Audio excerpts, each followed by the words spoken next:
Hello guys, देखिए ये Medina है, इसको खांसी हो चुकी है, उसकी आँख भी दुख रही है। अब इसके लिए मैं एक दवाई बताऊंगा। सिर्फ और सिर्फ 3 दिन के अंदर कबूतरी बिल्कुल ठीक हो जाएगी। 3 दिन देना है दवाई को, सुबह शाम दोपहर। और ये वो दवाई है जो इसको देनी है, और सिर्फ 3 दिन में से होगी। जिस भी की कबूतर को खांसी हो रही है वो ये दवाई दे।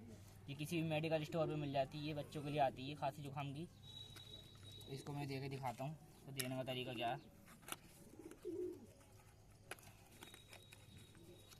ये दवाई है, इसको बस मिला लेना और किसी भी इंजेक्शन से इसको 3 ml देना बस।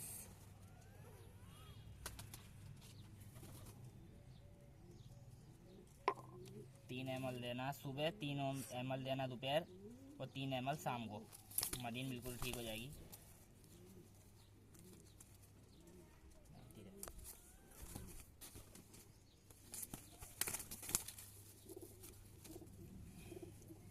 अभी मैं अकेला हूँ, इस वजह से कि दिखा नहीं पा रही हूँ।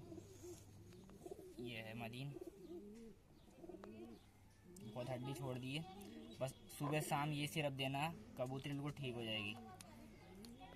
जिसको भी कबूतर को खांसी हो रही है दवाई दे सकता है, कबूतरी बिल्कुल ठीक हो जाएगी। जब ये ठीक हो जाएगी इसकी दूसरी वीडियो में बनाऊंगा, फिर देखना इसका रिजल्ट।